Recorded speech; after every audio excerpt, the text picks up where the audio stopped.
Hey, it is your buddy, Peace and Harmony, with you here today. Much love going out to all the beautiful, empowered harmonizers. How are you doing today? We are zooming in and focusing in on a great viewer question, or actually a comment, and that is regarding the covert narcissist and how they manipulate. And sort of how it's under the radar or covert, so it's not easily detected. So that's why it makes it so difficult and painful. Namely that of covert narcissists sort of assigning thoughts to you that do not exist, otherwise known as negative projection. So this is sort of a covert tactic where they harbor or think to themselves all sorts of different opinions, values, assertions based on their own pathological sense of self-importance, coupled with a lack of empathy or feeling really lack of responsibility to be fair, just to others. They will resort to what is known as sort of a quiet hostility, or, in other words, it's not overly aggressive, but there is a tension that will be sort of projected, and this is something you will know by a look, a feeling, a vibe, a tension in the air, something that makes you fearful, makes you question and doubt yourself, particularly when it's that is the negative effect, because it causes, if there's an invalidation of what you're going through.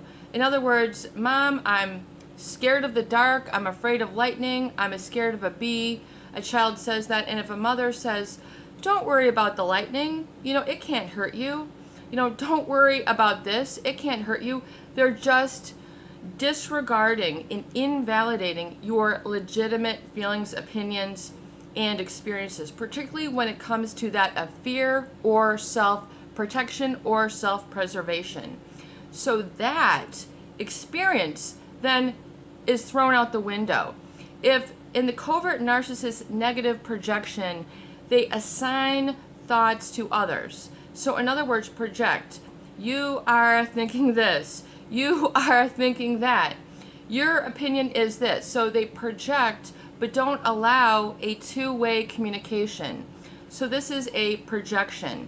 And it's very unfair because it puts you at a disadvantage, particularly that of not being validated and affirmed. So in other words, your truth to them in their eyes becomes a non-truth.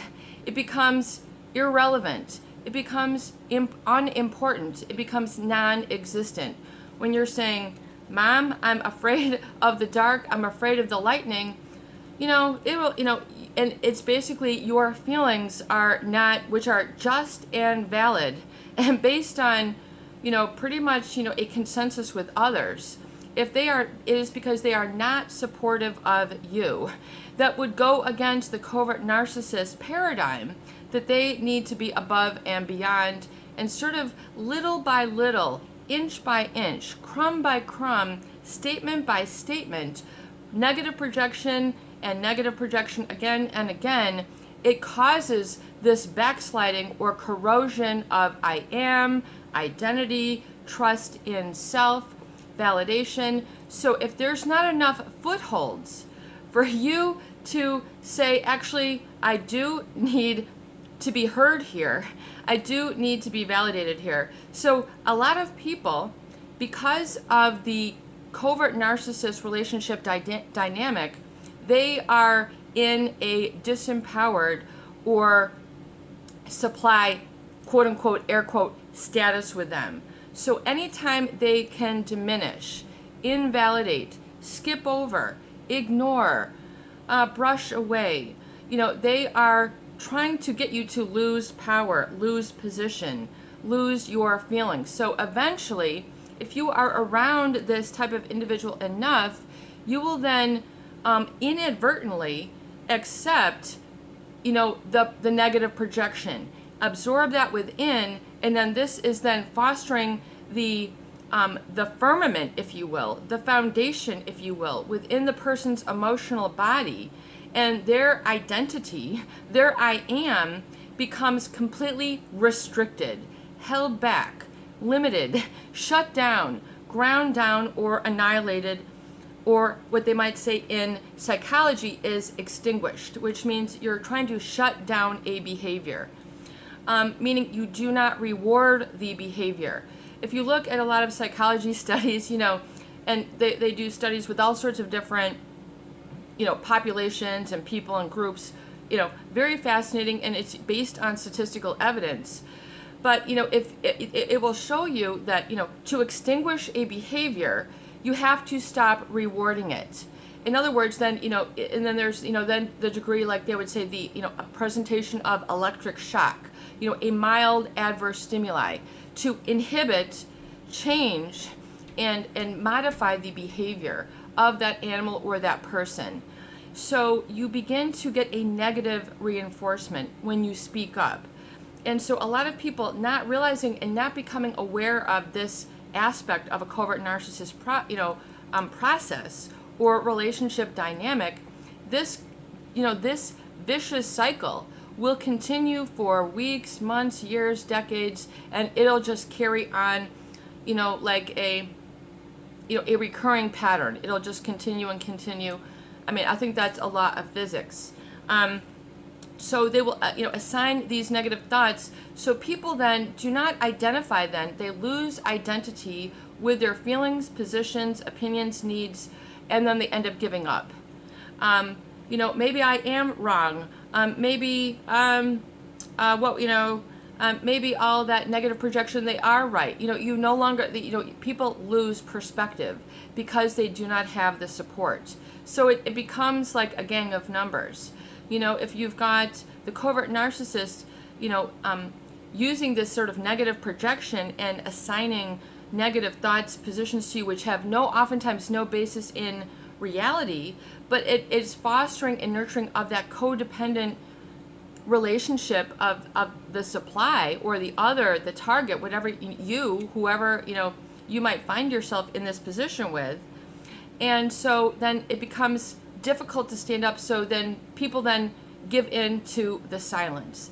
They give in and they no longer sort of stick up for themselves. It's too difficult to go it alone.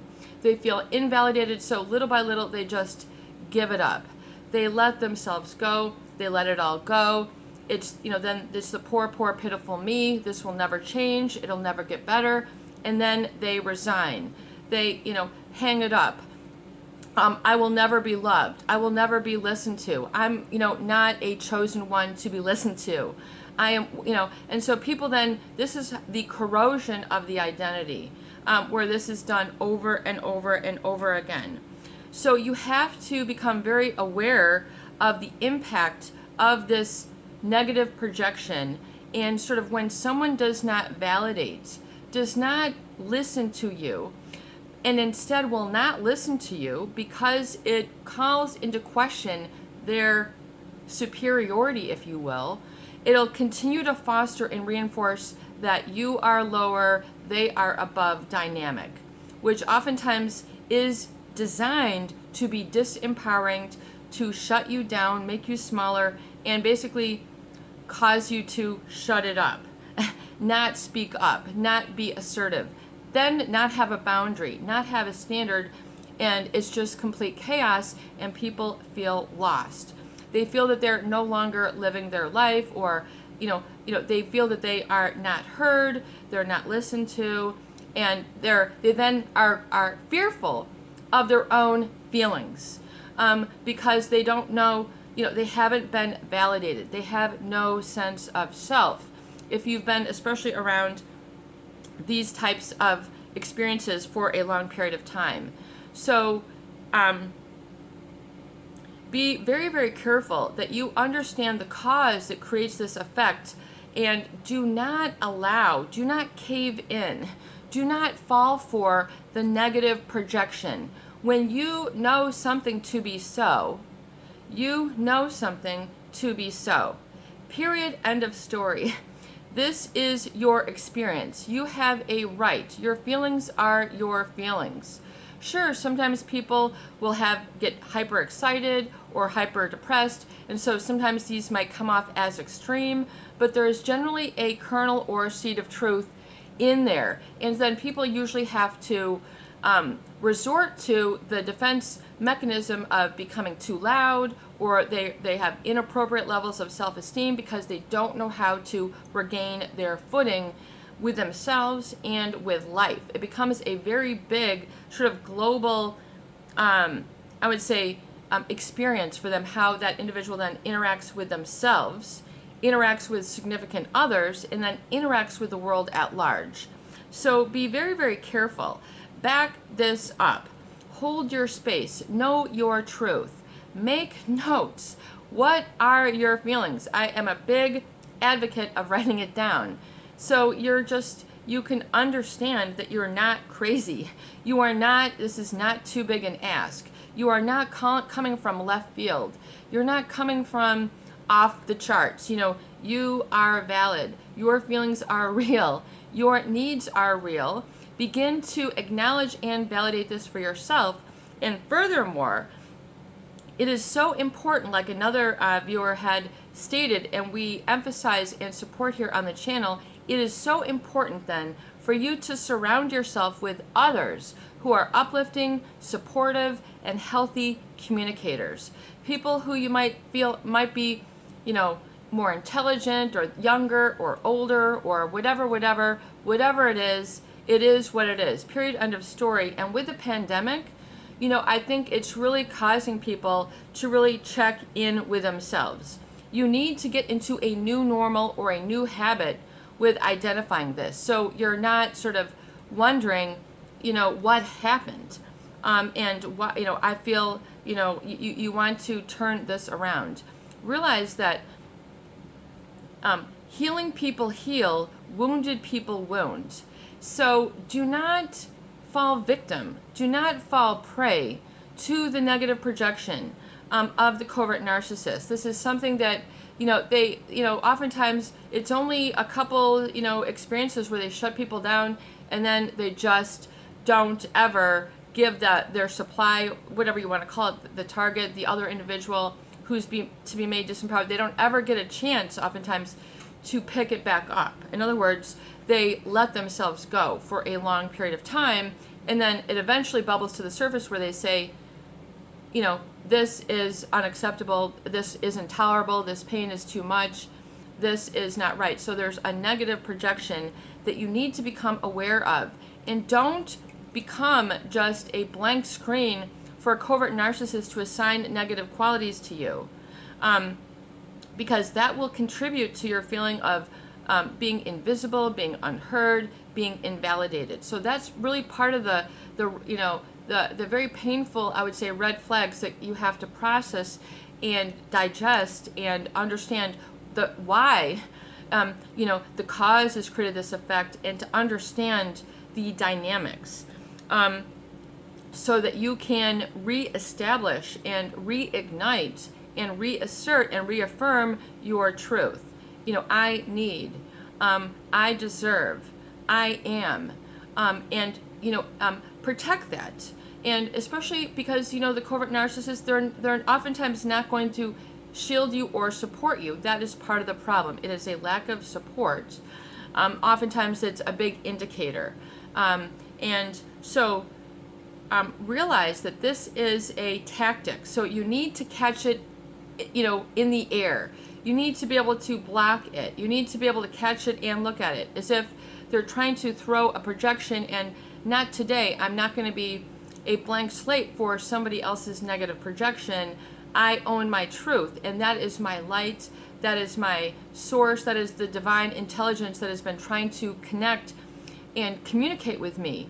And so it is. I mean, this is just what it is. So the covert narcissist is not going to be one to rescue you from their negative projections. This is work that one has to do on their own and reclaim the understanding, and namely the clear perspective and understanding of what is going on. And that way, when the negative projections do come your way, you'll be able to sort of block it in midair and allow it to fall off your back like water off a duck's back. In other words, you are not affected. you don't get the the guttural, oh, you see it for what it is. This person is unsupportive. This person is negatively projecting onto me to inhibit me, keep me down, and basically what others would say, just shut me up. But oftentimes they want to do this because if you're calling the covert narcissist to task, to responsibility, to equal, this is what's going on, they aren't having it. So this is a very painful pattern that you will see. So break the cycle, break the pattern, and make sure you understand and validate your needs, and stand up for yourself. And be also, it's important to do that in a not an agitated, overly excited manner, but just very straightforward. Own your truth. 5 to 15 words. This is. Know this to be so and own it. Protect yourself. This should permeate your being. And it's very important to then establish that new space, because then, you will then develop a spaciousness within you. In other words, you won't feel fearful. You'll be able to stand up for yourself and be like your own champion in the moment when you need it. This is your buddy, Peace and Harmony, with you here today, and I hope that these videos do help. Please share, please subscribe, and for goodness sake, please donate for more great tools, videos, discussion, and support. Do not fall for it. Do not fall victim. Do not fall prey. Do not lower your head in shame. Do not round your shoulders in disempowerment. Check your body. Check your I am. Even if you are fearful of owning your truth, own it today, because it will set you free, it will liberate you, and it will strengthen you. But you need to do that. It has to begin with you, that mini seedling, and then it'll begin to, pick up steam, and you will, I would say, in the firmament, in the quantum field, you will then be able to realize this. You'll see, where the missteps had affected you, and now you're on a better path that is not laden with craggy, loose stones that are causing you to stumble emotionally, physically, or psychologically, or spiritually. Have a beautiful day. Talk to you soon.